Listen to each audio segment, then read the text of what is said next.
नमस्कार दोस्तों, स्वागत है आपका एक बार फिर से। आप सारे बहुत अच्छे होंगे और अच्छे से पढ़ाई भी कर रहे होंगे। इस वीडियो में हम एसएससी सीजीएल 2024 की सेकंड शिफ्ट यानी 9 सितंबर सेकंड शिफ्ट के मैथ्स का सोल्यूशन करने वाले हैं। आपको सभी 36 शिफ्ट का सोल्यूशन इस चैनल पे अवेलेबल मिल जाएगा। एक प्लेलिस्ट की लिंक डिस्क्रिप्शन में डाल दी जाएगी, तो वहां से आप देख सकते हो सकता है जब तक आप ये वीडियो देख रहे हो तब तक सारी शिफ्ट का सोल्यूशन आ चुका हो। और वीडियो पसंद आएगी तो लाइक कर लेना। चलो पहले प्रश्न पे आते हैं। 25 प्रश्न है। अब स्पीड पकड़ेंगे क्योंकि पहली शिफ्ट थी तो मैं बहुत बेसिक से गया। अब हम पकड़ेंगे स्पीड। कहा गया एक राइट एंगल आइसोसलेस, यानी राइट एंगल भी है और आइसोसलेस भी है। मान लो ये ट्राइंगल है, राइट एंगल भी और आइसोसलेस भी है, यानी इसकी दो भुजाएं बराबर है। अगर राइट एंगल आइसोसलेस होता है तो एक भुजा ए, एक भुजा ए, एक भुजा ए रूट होते हैं। इसका एरिया 50 है तो आपको हाइपोटेन्यूज की वैल्यू बतानी। राइट एंगल हाइपोटेन्यूज ट्राइंगल मतलब राइट एंगल जो आइसोसलेस ट्राइंगल होता है उसके लिए एरिया कितना होता है? Half into A square, half into ए गुणे ए। ये बराबर दिया गया 50। तो यहां से ए स्क्वायर बराबर कितना आ जाएगा? 100, यानी ए बराबर 10। अब ए बराबर 10 हो गया तो हाइपोटेन्यूज 10√2 हो जाएगा। तो अगर angles of triangle are in such then one is average of other two. देखो ऐसा जब कुछ दिया जाए, one is average of other two. मान लो ए, बी और सी तीन एंगल है।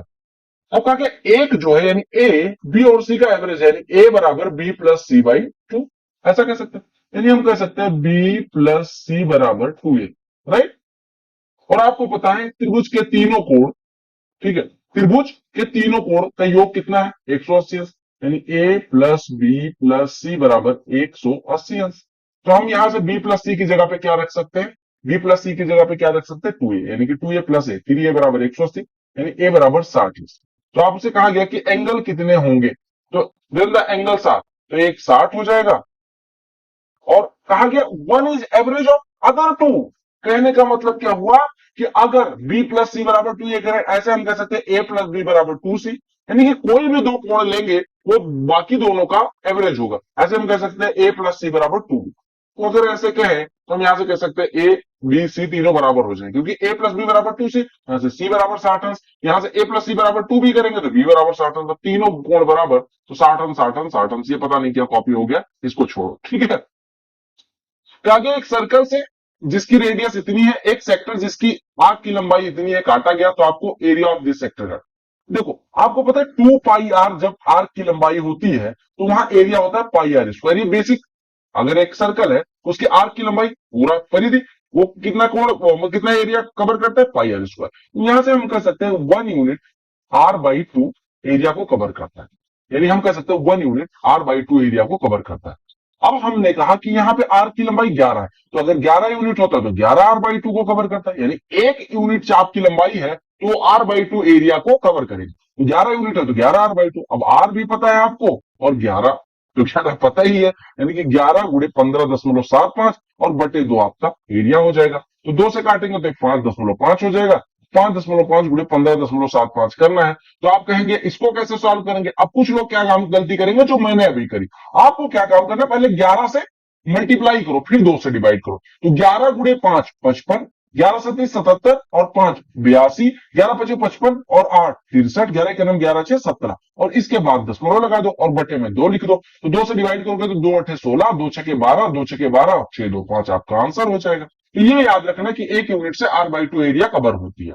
वरुण और संदीप कार रेस स्टार्ट करते हैं सेम पॉइंट से सेम डायरेक्शन में सर्कुलर ट्रैक पे 90 और 108 की स्पीड से, तो कितने टाइम बाद मिलेंगे? एक सर्कुलर ट्रैक अगर मान लो हो और एक S1 स्पीड से मूव करके T1 सेकंड में एक राउंड पूरा कर ले, दूसरा S2 स्पीड से T2 टाइम में पूरा कर ले, दोनों एक ही डायरेक्शन में मूव कर रहे हो, ठीक है। तो वो फर्स्ट टाइम कब मिलेंगे? वो टाइम जो होगा वो होगा LCM of T1 and T2। Simple सी बात है।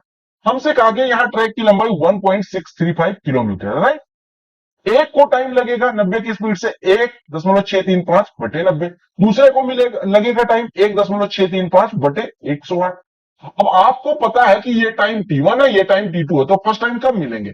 आप कहेंगे इन दोनों का एलसीएम। तो भिन्नों का एलसीएम बराबर क्या होता है? अंश का एलसीएम ले लो, हर का एचसीएफ ले लो। तो अंश का एलसीएम दोनों जगह 1.635 है, तो ये हो गया। और बटे में हर का क्या लेना है? एचसीएफ। तो 90 और 108 का एचसीएफ, वो कहेंगे 12, 12 से कटेगा? नहीं कटेगा। ये किससे कटेगा? आप कहेंगे 18 से कटेगा। 18 पंचे 90, 18 छक्के 108, यानी ये 18 हो जाएगा। तो ये किलोमीटर में है और ये किलोमीटर प्रति घंटे में है। ये किलोमीटर में है, ये किलोमीटर प्रति घंटे में, तो किलोमीटर को मीटर में बदल लो, 1635 और बटे इसको किलोमीटर प्रति घंटे से मीटर पर सेकंड में बदलने के लिए 5/18 से गुणा करोगे यानी 5 आ जाएगा। तो 5 से डिवाइड करेंगे, 5 तिया 15, 5 दूनी 10, 5 सत्ते 35, ये क्या आएगा सेकंड, क्योंकि टाइम पूछा गया था तो टाइम सेकंड हो जाएगा, राइट। आपसे कहेगा वॉल्यूम निकालना एक सिलेंडर का जिसकी रेडियस 8 सेंटीमीटर और हाइट 14 सेंटीमीटर है। अब देखो वॉल्यूम ऑफ सिलेंडर क्या होता है, पाई आर स्क्वायर एच। तो हमने से कहा गया था पाई की वैल्यू 22/7 रखना, आर 8, तो 8 गुणे 8 और गुणे एच 14। आपको इसी को सॉल्व करना था, 7 दूनी, तो आपका क्या होगा 22 अट्ठे 176 और 176 गुणे 16, तो 16 छक्के 96, हासिल आई 9, 16 सत्ते 112, 9 121, 16 का 9 16 12 28 हो जाएगा, राइट। 7 years ago की बात करेंगे, Prachi was 4 times as old as her daughter. 7 साल पहले जो है, अगर हम 7 साल पहले जाएं तो प्राची जो थी, यानी प्राची जो थी वो 4 गुना थी अपनी डॉटर की, राइट। अब कहा गया 4 years फ्रॉम नाउ, यानी अभी से 4 साल बाद जो प्राची है वो 2.5 times अपनी बेटी की एज में हो जाएगी। एक बात बताओ, अगर 7 साल पहले प्राची पी की थी तो अभी कितने की हो गई होगी, P+7 की। तो 4 साल बाद कितने की हो जाएगी, P+11 की। ऐसा डॉटर अगर डी की तभी रही हो तो अभी कितने की होगी, D+7 की, यानी 4 साल बाद कितने की हो जाएगी, D+11 की। और प्राची की आयु 4 साल बाद D+11 का 5/2 गुना हो जाएगा। तो पुट कर दो, यानी 2P+22 बराबर कितना हो गया, 5D+55। ये तो हो गया। हमें पता है कि P बराबर 4D है, यहां देखो P बराबर 4D, तो यहाँ पे P बराबर 4D रखेंगे तो यहाँ पे 8D हो जाएगा, प्लस का 22 बराबर 5D प्लस का 55, राइट। तो यहां से 3D इज इक्वल टू 33 हो जाएगी, यानी डॉटर की आयु कितनी हो जाएगी, 11 वर्ष। कहा गया प्राची और उसकी बेटी की वर्तमान उम्र का योग बताना है, यानी आपको बताना क्या है, P+7 प्लस D+7, यानी आपको बताना है P+D+14। आपको क्या बताना है, P+D+14। और P बराबर कितना है आपको पता है, P बराबर 4D, यानी आपको 4D+D 5D+14 ज्ञात करना है। D बराबर अगर 11 है तो 5 गुणे 11 55 और 14 69 आपका उत्तर हो जाएगा। क्लियर हो गया। ये बार ग्राफ 2018 से 22 तक नामांकित छात्रों की संख्या दिखाता है अलग अलग कॉलेज में। ए ब्लू वाला है और बी वाला ऑरेंज है। तो आपसे क्या कहा गया, तो अगर 19 20 और 22 में 19 20 और 22 में कुल छात्रों का 2018 20 और 21 में, यानी कि 2019 20 और 22 में बी में नामांकित कुल छात्रों का, बी यानी कि आपको ऑरेंज वाले पे फोकस करना है। ऑरेंज वाला 350 और यहां पे उठा है 375, तो ये हो गया 725, 725 और 2 925। तो पहला वाला डेटा हो गया 925। दूसरे केस में कहा गया कौन कौन से साल की बात करी गई, आपसे कहा गया 18 20 और 21, 18 20 और 21 में ब्लू वाले पे फोकस करना है, तो कर लेते हैं फोकस। आपने कहा 150 और 300 450 और 200 700 हो जाएगा, यानी कि इन दोनों का क्या पूछा गया था, रेशियो। 25 से काटेंगे 25 दूना 50 और 25 अट्ठे 200, 25 से काटेंगे 25 तिया 75, 25 सत्ते 125, यही रेशियो हो जाएगा। आपको कहा कि साइन क्यूब है माइनस कॉस क्यूब है बटे साइन ए माइनस कॉस है, A cube minus B cube बटे ए माइनस बी क्या होता है, A square plus A B plus B square. तो यहाँ पे वैल्यू पुट कर देंगे, साइन स्क्वायर है प्लस कॉस स्क्वायर है 1 हो जाएगा, plus sine A into cos A बचेगा, राइट। तो कुछ भी ज्यादा मंत्र नहीं पढ़ना, आप आराम से प्रश्न को कर सकते हैं। इसको सिंप्लीफाई करना है, सबसे पहले बी यही होता है।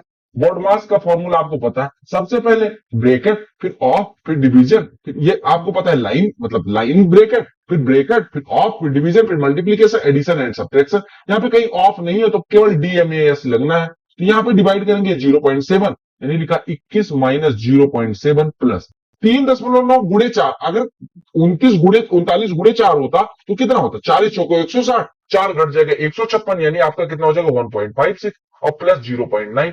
अब 0.9 माइनस 0.7, ये 0.2 हो गया प्लस का, यानी कि 21.2 और प्लस 1.56 बच रहा है, तो 21 1 22.76 आपका आंसर हो जाएगा, राइट। ये पाई चार्ट आदित्य के व्यय का बताता है और आदित्य की मासिक आय 54,000 है। तो आपसे क्या कहा गया, ये देखो आदित्य की बात की गई, आदित्य का कुल मासिक आय 54,000 है और वो भोजन पे कितना खर्च करता है निकालना है। आपको पता है फूड पे कितना खर्च कर रहा है, 23%। तो 54,000 का 23% पूछा गया, 54,000 का 1% 540, 23 से गुणा करना है, तो आप लगा देंगे 0, 23 चौको 102, 23 पंचे 115 और 10 125, 12,520 खर्च करेगा। 12,420 क्यों आ रहा है, एक बार कैलकुलेट कर लेते हैं। 23 जीरो 0 होता है, 92 होता है, ठीक है, तो 124 हो जाएगा। 23 चौको 102 कर दिया था, देख रहे हो ऐसे गलती करता हूं मैं। मार्केट प्राइस एक आर्टिकल की कॉस्ट प्राइस है, यानी कि कॉस्ट प्राइस जो भी है उसका 126% वो मार्केट प्राइस है। यानी मार्केट प्राइस का 100% कॉस्ट प्राइस के पता चलेगा। अब यहां से हम कह सकते हैं कि मार्केट प्राइस कितने हो गए 126, कॉस्ट प्राइस कितने हो गए 100। अगर 32% का डिस्काउंट है तो कितना लॉस होगा। 126 पर 32% का अगर हम डिस्काउंट देंगे तो कितने की बिकेगी, इसका 32% निकाल लेते हैं। 32% निकालने से बढ़िया इसका 68% निकाल लो। तो इसका 68% निकालने जाओगे तो ये हम कितना कितना हो जाएगा, 0.68 से मल्टीप्लाई हो जाएगा। अब 0.68 से मल्टीप्लाई करना आपको लग सकता है टफ, लेकिन आप एक चीज देखो, आप एक बात बताओ, हम ऐसा कह सकते हैं कि कोई चीज 26% बढ़ाई गई और फिर 32% कम करी गई, यही तो मतलब 100 से कोई चीज 126 हुई और 126 से 32% कम की गई। तो हम कह सकते हैं हमसे पूछा गया कि 26% बढ़ोतरी और 32% घटोतरी का रिजल्टेंट क्या होगा, यहां दिमाग लगाना था। तो x अगर बढ़े और y घटे तो रिजल्टेंट होता है x minus y minus x y by 100। तो यहाँ पे हो गया 26 माइनस 32 माइनस 6 और माइनस 26 गुणे 32 बटे 100, 26 गुणे 30 कितना हो जाएगा 780। 780 में 52 जुड़ जाएगा, 780 में 52 जुड़ेगा तो 832, 100 से डिवाइड करोगे तो 8.32। तो माइनस 6 माइनस 8.32 यानी कि 14.32 कमी, यानी इतने का नुकसान। सिंपल सी बात है। तो अगर विभाजन किए बगैर 9 से डिवाइड करके शेषफल ज्ञात करिए। अब शेषफल कैसे निकलेगा, आपको पता है किसी संख्या को 9 से डिविजिबल होने के लिए रूल क्या है, सम ऑफ डिजिट्स जो होना चाहिए वो 9 से डिविजिबल होना चाहिए। तो हम क्या काम करते हैं, सम ऑफ डिजिट्स, मान लो कोई संख्या है 10, इससे 9 से डिवाइड करके शेषफल क्या मिले। आप कहेंगे इसका जो 9 है वो तो कट गया, बचा कितना 1। अब आप ऐसे भी कर सकते हैं, अदरवाइज क्या काम करें, सम ऑफ डिजिट्स निकालें। सम ऑफ डिजिट्स कितना है 1, 1 से 9 में डिवाइड कर दे। आप कहेंगे सिंपल सी बात हो गई। तो आप ऐसे निकालना है 28735429। इसमें पूछा गया कि बिना डिवाइड किए बताओ 9 से कितना, तो 9 से 9 तो कट गया, ठीक है, 5 और 4 मिलके कट गया, 7 और 2 मिलके कट गया, ठीक है, 2 3 5 और यहां से 4 निकाल लेंगे तो वो भी कट जाएगा, यानी बचेगा कितना 4। तो ये जो 4 बचा यही से स्थल हो जाएगा 9 से डिवाइड करने पे, right. Average temperature first 16 days का 22 है, यानी कि फर्स्ट 16 डेज का एवरेज टेम्परेचर 22 दिया गया और रिमेनिंग 16 डेज का 26 है। तो आपको एवरेज टेम्परेचर अगर 24 डिग्री है तो आपको बताना है 16th डे टेम्परेचर कितना था। देखो आपने कहा पहले 16 दिन का 22 है, फिर अगले 16 दिन का 26 है। अगर टोटल टेम्परेचर 24 है तो आपको बताना है 16वें दिन कितना था, ठीक है। अब एक बात बताओ, अगर मैं 31 दिन, देखो पहले 16 दिन अगले 16 दिन, यानी कि 16 16, आपको पता है जनवरी महीना दिया गया, जनवरी में दिन कितने 31, 31 का एवरेज अगर 24 है तो 31 का सम कितना हो जाएगा, 16 का एवरेज अगर 22 है तो 16 का सम कितना हो जाएगा 16 का एवरेज। यानी हम कह सकते हैं पहले 16 का उठाए और दूसरे 16 का जोड़े। पहले 16 दिन का एवरेज 22, दूसरे 16 दिन का एवरेज 26। आप कहेंगे अगर इन दोनों को जोड़ दे तो हमारा कौन सा दिन 2 बार आ रहा है, 16वां दिन, यानी कि 16 गुणे 22, ये पहले 16 दिन के टेम्परेचर का योग कितना हो जाएगा 352, और 16 गुणे 26 यानी 16 छक्के 96 और 16 दुना 32 9 41।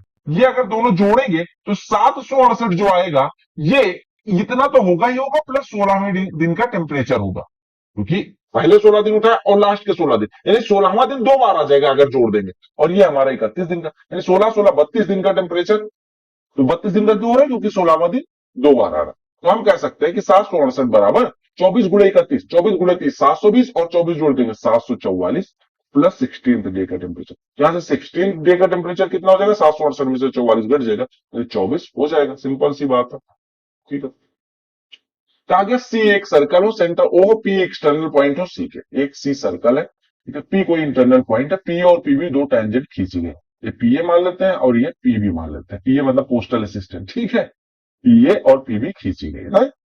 अब आपसे क्या कहा गया कि पी और पी बी एक दूसरे पे 60 डिग्री पे बनाती है, तो कोड पी ओ ए की वैल्यू बतानी है, इस कोड की वैल्यू बतानी, पी ओ ए की वैल्यू। आपको पता है अगर दो टेंजेंट किसी बाहरी बिंदु से खींची जाए और ये कोण थीटा हो तो ये वाला पूरा कितना हो जाता है 180 माइनस थीटा, और अगर पी ओ ए की बात की जाए तो वो उसका आधा यानी 90 माइनस थीटा बाई 2 हो जाएगा। तो थीटा अगर 60 है तो 90 माइनस थीटा बाई 2 90 माइनस 30 यानी कि 60 हो जाएगा। एक आदमी 16,000 कमाता, 80% अपनी इनकम का खर्च कर देता है, रिमेनिंग अमाउंट बचाता है।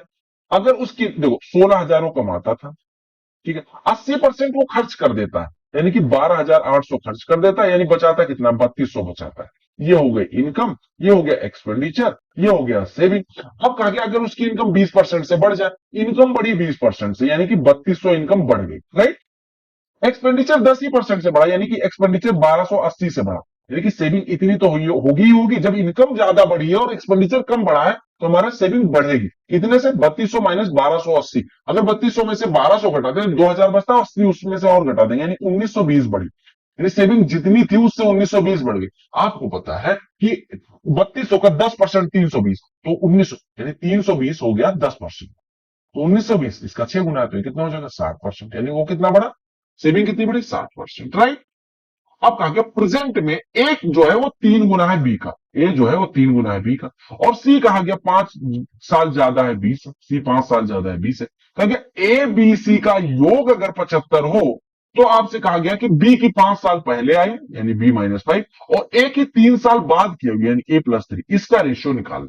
अब हम सबसे पहले जो दिया गया उस पर आते हैं। ए बराबर 3B हमने पुट कर दिया, 3B प्लस बी 4B, और सी की जगह पे 5 प्लस बी, यानी हमने तीनों वैल्यू पुट कर दी। ए की जगह पे 3B, बी की जगह पे बी और सी की जगह पे 5 प्लस बी, तो जोड़ेंगे तो कितना आ जाएगा? 5B और प्लस 5 बराबर 75। यहां से हमारा बी बराबर कितना हो जाएगा? 14। तो बी बराबर 14 हो गया। बी बराबर 14 तो ए बराबर कितना हो गया? 42। अब यहां पे पुट कर देते बी बराबर 14, तो 14 माइनस 5 9 और बटे 42 3 45, तो 9 और 45 का रेशियो 1:5। आपको लग रहा होगा स्पीड ज्यादा है, स्पीड कम कर ले। जो चार्ट है वो प्रोडक्शन दिखाता है डिफरेंट टाइप ऑफ कार का 2021 में। ये 2021 में डिफरेंट टाइप की कार का ABCDE टाइप की कार का प्रोडक्शन दिखाता है। तो कहा गया कि if the total production in year 2021 was this one, what will be central angle of the sector representing production of type D car. तो वो टाइप डी कार कहां पे? डी कौन सा है? येलो वाला। येलो 20%, आपको पता है पूरा है 360 डिग्री, 360 डिग्री का 20% यानी कि 72 डिग्री का ये कोण बनाएगा। कुछ भी ज्यादा कैलकुलेट नहीं करना। अगला प्रश्न देखिएगा, कहा गया पॉइंट पी और एस सेम साइड पे है लाइन क्यू आर के, इस प्रकार से कि पी क्यू आर बराबर 90 अंश है और एस आर क्यू बराबर भी 90 अंश। हम पहले एक लाइन सेगमेंट ड्रॉ करते हैं क्यू आर, ये क्यू आर है। इसके एक ही साइड में पॉइंट पी और क्यू इस प्रकार से है कि पी यहां पे मान लो है कि पी क्यू आर 90 अंश का कोण बनाता है, पी क्यू आर ये 90 अंश का कोण बनाता है, पी क्यू आर 90 अंश का कोण बनाता है, और एस आर क्यू भी 90 अंश का कोण बनाता है, एस आर क्यू 90 अंश का कोण बनाता है। यानी कि हम कह सकते हैं कि एस आर और पी क्यू दोनों लंबवत हैं इसका। और आपको दे दिया गया कि पी क्यू बराबर एस आर है, पी क्यू बराबर एस आर, पी क्यू बराबर एस आर। अब देखो यहां पे आपको एक पी क्यू बराबर एस आर, अब ये आयत नुमा दिख रहा है ना, आयत ही तो दिख रहा है। तो देखो आमने सामने की भुजा बराबर। अब ये दोनों लाइंस क्या हो गई? इन दोनों लाइंस अगर ये यहां 90 अंश यहां 90 अंश और आमने सामने की भुजाएं बराबर, तो ये आयत हो गया। आयत होने के साथ साथ अब आपको पी क्यू आर और एस आर क्यू में रिलेशन बताना, पी क्यू आर और एस आर क्यू में। ठीक है, हम ट्राइंगल ड्रा करते हैं, पी क्यू आर और एस आर क्यू, ये दोनों ट्राइंगल ड्रा हो गए, पी क्यू आर और एस आर क्यू। ठीक है, अब देखो ट्राइंगल पी क्यू आर को उठाते हैं। अब आप ये ना पूछना कि ये क्यों उठा, क्योंकि हर जगह पी क्यू आर और एस आर क्यू की बात हो रही है और एस आर क्यू की बात हो रही है। ठीक है, अगर हम बात करें इसमें कुछ कुछ चीजें बराबर है, पी क्यू बराबर एस आर है, हमने कहा पी क्यू बराबर एस आर है, पहली चीज हो गई। दूसरी चीज हमने देखी कि इन दोनों का बेस बराबर है, यानी कि क्यू आर बराबर क्यू आर है, राइट। क्यू आर बराबर क्यू आर, तो दोनों का बेस क्यू आर है। और साथ ही साथ हम कह सकते हैं कि इसका ये कोण यानी कि दो भुजाएं बराबर है और उनके बीच का कोण यानी कि कोण पी क्यू आर बराबर कोण एस आर क्यू के है। यानी कि अगर किन ये दो ट्राइंगल्स में दो भुजाएं बराबर, ये भुजा इस भुजा के बराबर और ये भुजा तो कॉमन हो गई, और इनके बीच का कोण, जो दोनों भुजाएं बराबर उनके बीच का कोण बराबर हो, तो कौन सी कॉन्ग्रुएंसी लगती है? साइड एंगल साइड कॉन्ग्रुएंसी से ये कॉन्ग्रुएंट हो जाएंगे। तो यहां से कौन सी कॉन्ग्रुएंसी लगी? साइड एंगल साइड कॉन्ग्रुएंसी से ये कॉन्ग्रुएंट हो जाएंगे, P Q R S R Q congruent हो जाएंगे। सिंपल सी बात है। कहा कि मंथली बेसिस 3 वर्कर का दिया गया, यानी कि राहुल का अक्टूबर नवंबर दिसंबर में, ऐसे सुनील का, ऐसे बिपिन का। तो आपसे क्या पूछा गया? आपसे कहा कि नवंबर में सुनील का वेतन, कमिंग टू नवंबर, सुनील का वेतन नवंबर में, सुनील का वेतन राहुल के वेतन का कितना परसेंट है। यानी कि तो आपसे पूछा गया क्या चीज? 10,500 11,500 का कितना परसेंट है। आप कहेंगे 105 115 का कितना परसेंट है, ऐसा करके कुछ निकालना। तो गुणे में लगा देंगे 100, 5 से काटेंगे 20, 5 से कटेगा 23, तो ये 20 से 20 गुणे 100 2000 मतलब 2000 और 100 2100 बटे 23 हो जाएगा। तो 23 अट्ठे 23 नवैया 207 बचेगा 3 30 23 इकनम 23 7 70 23 क्या 69 91.3% के करीब आपका उत्तरम होती। क्योंकि एक्स अगर इनवर्सली वेरी करता है वाई के साथ, इनवर्सली वेरी करने का मतलब क्या हो गया, x is directly proportional to y का मतलब ये होता है, और एक्स इज इनवर्सली प्रोपोर्शनल का मतलब होता है ये। देखो अगर इनवर्सली प्रोपोर्शनल आ गया तो इनवर्सली प्रोपोर्शनल को हटाने के लिए यानी इस साइन को प्रोपोर्शन का हटाने के लिए कांस्टेंट टर्म लाना पड़ेगा, यानी एक्स बराबर के वाई होगा। अब क्या एक्स बराबर के है, दो है तो वाई बराबर 6, तो यहां से हमारे के की वैल्यू पहले केस में 12 आ गई, और कांस्टेंट है तो वो तो बदलेगा नहीं, तो क्या वाई की वैल्यू निकालनी है, अगर एक्स बराबर 3 हो तो एक्स बराबर 3, के की वैल्यू 12 बटे वाई निकालना है, तो वाई बराबर कितना हो जाएगा 12 बटे 3 यानी कि 4 उत्तर हो जाएगा। क्लियर। ये अगला प्रश्न देखो पाइप एंड सिस्टम का है। पाइप एम एन एस 3 की बात करिए, मोहित नीतू सौरभ 25 मिनट 50 मिनट और 100 मिनट में भर सकते हैं, राइट। क्योंकि एन और एस को 10 मिनट के लिए खोल दिया गया, और फिर एन भाई साहब को कहा गया कि तुम निकलो फटक से, फिर एम के साथ एस काम करने लगे, और टैंक के ओवरफ्लो तक, टैंक के ओवरफ्लो होने से 15 मिनट पहले एस को बंद कर दिया गया, यानी कि जितना भी टाइम लगा उससे 15 मिनट पहले एस को बंद कर दिया गया। तो अगर तीनों पाइप इस पैटर्न पे काम करते हैं तो टैंक को भरने में कितना समय लगेगा। प्रश्न में कुछ नहीं था। 25 50 और 100 का एलसीएम निकालने जाए तो हम मान लेते हैं कि 100 लीटर उस टैंक की धारता थी, ठीक है। 25 मिनट में 100 लीटर यानी 1 मिनट में 4 लीटर भाई साहब, 2 लीटर भाई साहब और 1 लीटर भाई साहब भरते हैं। अब एन और एस काम करना शुरू करते हैं तो 3 1 मिनट में होगा, 10 मिनट तक इन्होंने काम कर लिया यानी 30 लीटर हो चुका है, यानी 70 लीटर भी भरना।